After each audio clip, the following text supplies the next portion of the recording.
बिस्मिल्लाहिर्रहमानिर्रहीम। Welcome to my channel study room. जी, मेरा टॉपिक है प्रोपोर्शन। मैं जो बुक फॉलो कर रही हूँ वो है Oxford 7th edition new syllabus mathematics book 2। इसके क्वेश्चन आंसर मैं सॉल्व कर रही हूँ और मेरा टॉपिक प्रोपोर्शन जो अभी तक चल रहा था लास्ट वीडियोस में आप लोग देख चुके होंगे। क्वेश्चन नंबर 5 तक मैंने करा दिया है। क्वेश्चन नंबर 6 जो है एक्सरसाइज 1 है, क्वेश्चन नंबर 6 पेज नंबर 11 है। इसमें ये कहा है कि एक पीस ऑफ मेटल है, उसका जो 5/9 है, 5/9 अगर वो मेटल का पीस है और उसका जो मास है वो इन्होंने कहा है कि 7 kg है। ये मैंने पीस ऑफ मेटल जो है उसको एक्स से रिप्रेजेंट किया है और इसके मास को मैंने वाई से रिप्रेजेंट किया है। इन्होंने सवाल में हमें जो गिवन है वो ये है कि मेटल का जो पीस है अगर वो 5/9 उसकी वैल्यू है और उसको अगर उसका जो मास है वो 7 kg होता है। इन्होंने हमसे ये पूछा है कि अगर 2/7 पीस ऑफ द मेटल 2/7 लिया जाए तो बताइए उसका कितना मास होगा। मुझे रिलेशन पता है, रिलेशन ये डायरेक्टली प्रोपोर्शनल लग रहा है।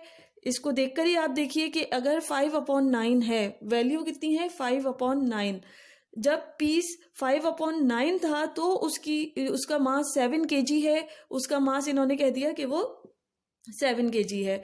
अब ये ज्यादा वैल्यू है। अब अगर ये डिक्रीज हो जाता है, पीस जो है अगर उसका अमाउंट कम हो जाता है, मेटल का जो पीस है वो 5/9 की जगह 2/7 हो जाता है, तो हमें बताना है कि फिर इसका मास कितना होगा। जब ज्यादा था तो मास भी ज्यादा होगा, 7 kg है। अब अगर 5/9 अगर आप डेसिमल में इसकी वैल्यू देखेंगे तो 5/9 जो है वो समथिंग 0.5 की तरह कुछ ऐसा आएगा। अगर 2/7 को आप डेसिमल में देखेंगे तो वो आपके पास 0.285 कुछ इस तरह करके आएगा। आपको ये देखना है कि जब 5/9 इसकी वैल्यू थी तो इसका मास 7 kg है, ये गिवन है। और सवाल में है जब इसकी वैल्यू 2/7 है तो फिर बताइए कितना मास होगा। पीस पहले बड़ा था मेटल का पीस तो 7 kg है, अब डिक्रीज हो गया तो इसका मतलब इसका मास भी डिक्रीज हो जाएगा। जब कोई चीज इंक्रीमेंट की तरफ जाती है तो उसका मास अगर ये बढ़ रहा होता, अगर मास बढ़ रहा होता, पीस बढ़ जाता तो इसका मास भी बढ़ जाता। लेकिन यहाँ क्या हुआ है, इसका जो पीस है वो उसकी वैल्यू कम हो गई, वो 2/7 है उसकी वैल्यू, तो अब इसका मतलब इसका मास भी डिक्रीज हो जाएगा। इस तरह हम कह सकते हैं कि ये डायरेक्टली प्रोपोर्शन का है relation. Mass piece of metal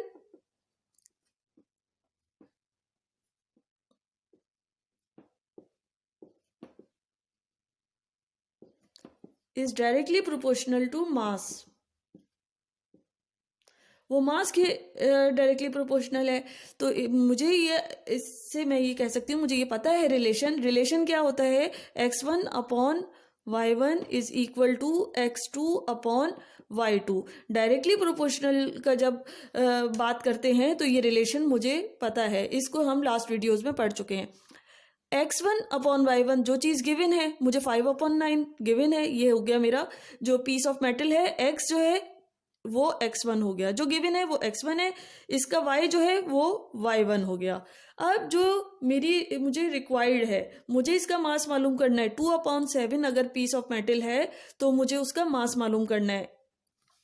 इसको मैं कह दूंगी जिसका मास रिक्वायर्ड है उसको मैंने कहा कि वो है x2 और ये है y2 मैंने सपोज किया है कि वो x है, y2 मैंने सपोज कर लिया है कि वो x है। अब मैं वैल्यूज को पुट करती हूँ। वैल्यूज x1 पता है कि वो 5/9 है, अपॉन y1 क्या है 7 kg, ये तो गिवन है ये चीजें। अब जिसका मालूम करना है मास 2/7, ये x2 क्या हो गया 2/7। अब y2 क्या है, ये मैंने सपोज किया है, ये मुझे मालूम करना है, ये है x। y2 की जगह मैंने x रख दिया। अब इधर क्रॉस मल्टीप्लीकेशन कर लेते हैं, ये इधर भेज रही हूं, ये इधर भेज रही हूं। 5, अब ये 7 जो था 5/9 डिवाइड हो रहा था 7 से, ये y1 इधर रखा था, और इधर 2/7 x2 क्या था 2/7, इधर मैंने y2 की जगह x रख दिया, ये डिवाइड हो रहा है x से। अब मैं क्रॉस मल्टीप्लीकेशन कर रही हूँ, 5/9 ये x इधर डिवाइड हो रहा है, इधर जाएगा मल्टीप्लाई हो जाएगा, is equal to 2/7 is equal to ये 7 इधर डिवाइड हो रहा है 5/9 से, इधर जाएगा मल्टीप्लाई हो जाएगा।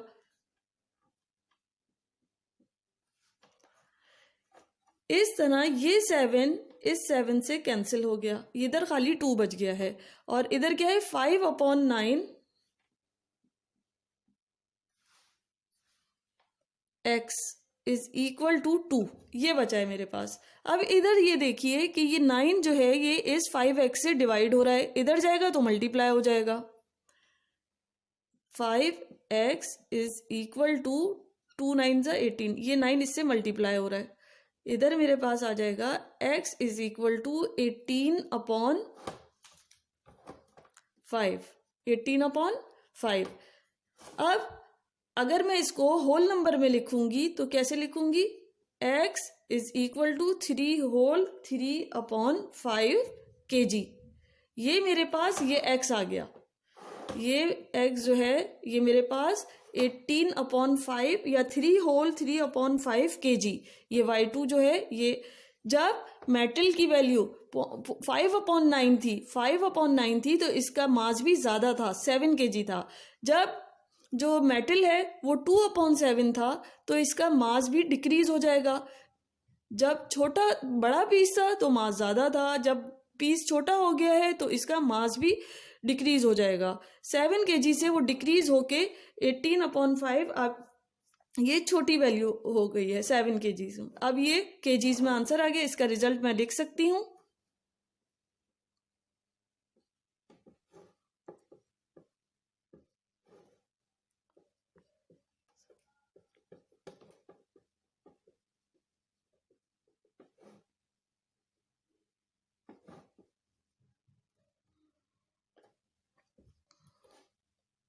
मास ऑफ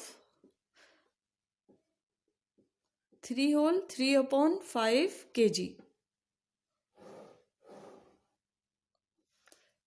आप लोगों को अच्छी तरह समझ में आ गया होगा कि जब मेटल बड़ा था, उसका पीस जो है बड़ा था, 5/9 वैल्यू थी तो उसका 7 kg था, जब वो डिक्रीज हो गया जब उसकी वैल्यू 2/7 है तो उसका मास मुझे मालूम करना था, मैंने रिलेशन में पुट कर दिया, मुझे पता है piece of metal is directly proportional to the mass of the metal, then ये जो रिलेशन है इसमें मैंने वैल्यूज पुट करी हैं, और ये वैल्यूज पुट करने के बाद मेरे पास x की वैल्यू आ गई है, x की वैल्यू क्या आई है 3 होल 3/5 kg। मुझे उम्मीद है आप लोगों को बहुत अच्छी तरह समझ में आ गया होगा, और प्लीज़ मुझे सब्सक्राइब करना नहीं भूलें, लाइक करें, शेयर करें, कोई भी प्रॉब्लम है कमेंट बॉक्स में बताइए। Thank you.